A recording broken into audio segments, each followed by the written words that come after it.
So, my learned brother, Mike Ozekhome, you have 10 minutes.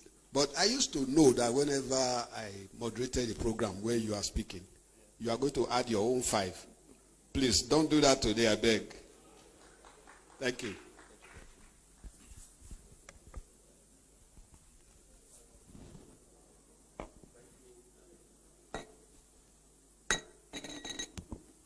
Thank you, Revered Professor Iradia. You once interviewed me on your program. I don't know why you have dropped that program now.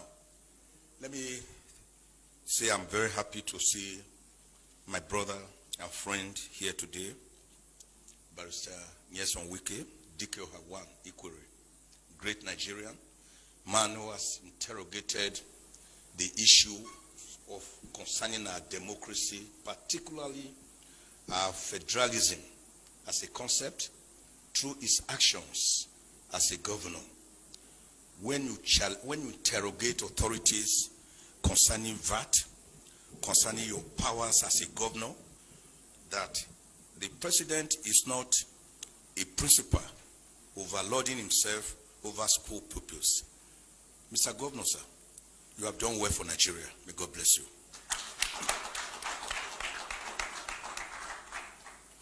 When I listened to my rights activist on the pulpit, that's what I call him, my very good friend, Bishop Hassan Kuka,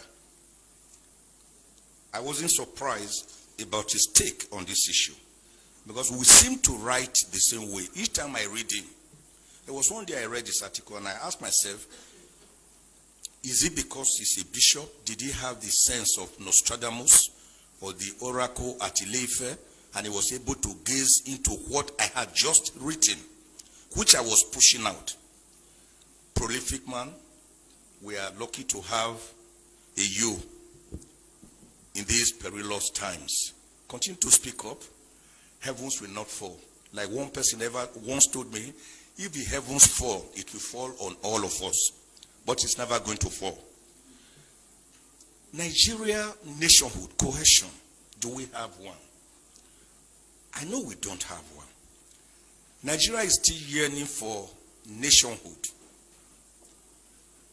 after her independence since 1960. Perhaps one of the greatest fault lines we have is the way itself by which we came together, cobbled together by Lord Lugard on the 1st of January 1914. Perhaps one of the most or the strongest fault lines is the way we were even named when we were formerly called Royal Niger Company Protectorates. And one young lady felt that name was too long.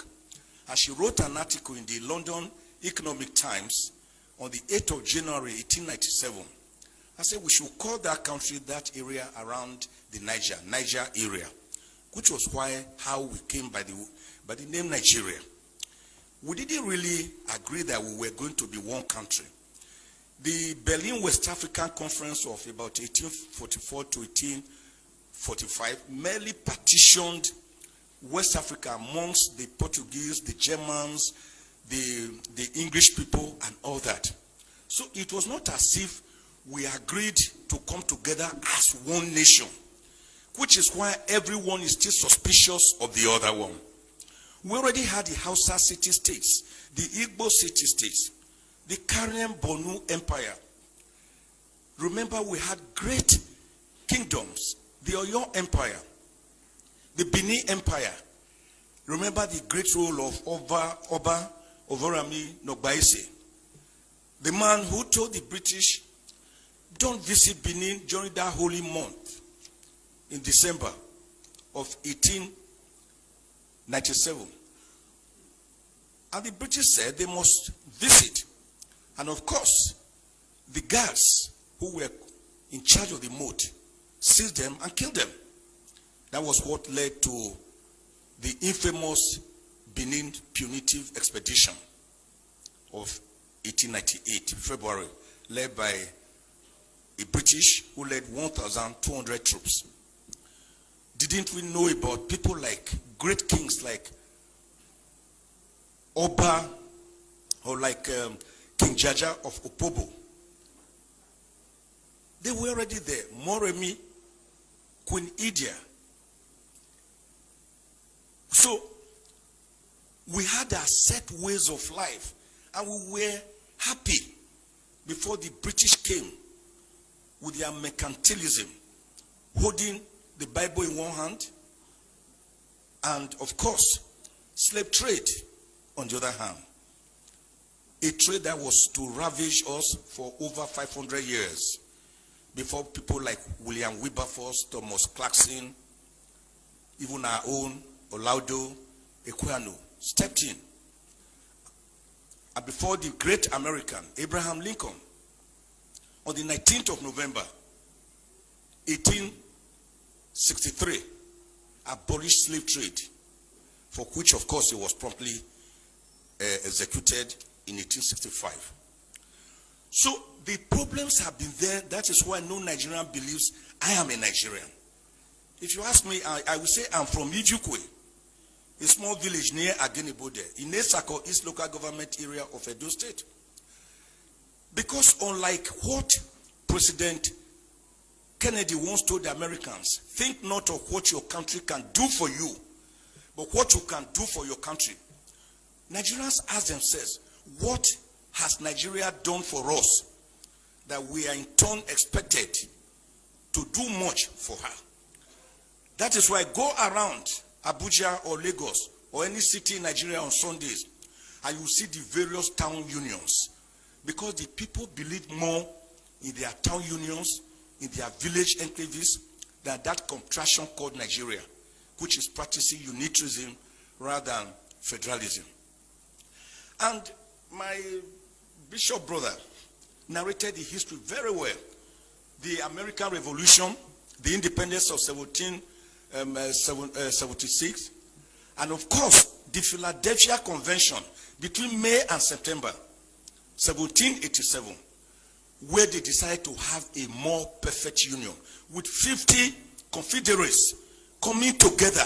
They were already confederates, but they needed to have a more perfect union. It was that convention, at that convention, that they agreed on certain irreducible minimums of government: federalism, presidentialism, the doctrine of separation of powers, which had earlier in 1748 been popularized by the great French philosopher Baron de Montesquieu. It was at that conference or convention they agreed on the doctrine of judicial review. It was at that conference that Washington himself was thrown up, who became the first president of America. It was at that conference you had the great federalists like Alexander Hamilton, John Jay, Thomas Jefferson, James Madison. Great Americans that wrote the American Constitution, which today had just about 27 amendments and about 7,891 words. Unlike our Constitution, which is as big as a briefcase and is unworkable because it is not the people's constitution. Now, what happened at that conference is that the people decided to come together to believe in a document, in a constitution, which was people-driven. After the 50 states came together, 36 states, and then subjected it to a referendum. So I've always asked the question, why is Nigeria, why are we afraid of that word referendum when we hear of a referendum, plebiscite? Didn't we do it here at least in 1963 on the 10th of August when the Midwest region was separated from the Western region to become the 4th region in Nigeria? So referendum is not something we should be afraid of. The process by which a constitution comes into being is even more important than the contents of that constitution, which is why Nigeria derived the present constitution of 1999, that is actually decree number 24 of 1999. So the American Constitution was people-driven, unlike the Nigerian Constitution that was a militarily imposed constitution. It can never enjoy the legitimacy the credibility, the believability, and the autonomy of the people, because it is not autonomous. It is not people-driven. So Egypt did it. They had their own constitution. Iraq, Iran, after a referendum, Kenya, South Africa, Morocco, Tunisia, Eritrea. Why can't we have our own constitution? It is not that it will solve all the problems, but it will be the beginning of the solution to the problems, so that mutual respect will come in.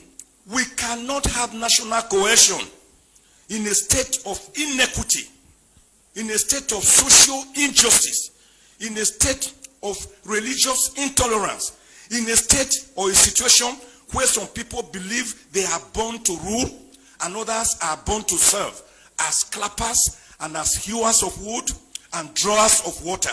Let me end, sir. Since you are warning me, the way late MKO Abiola put it, I always like to mimic him. Great Nigerian who won the presidency but was murdered and he never reigned for one day. He said, you cannot begin to talk about peace. There are different types of peace.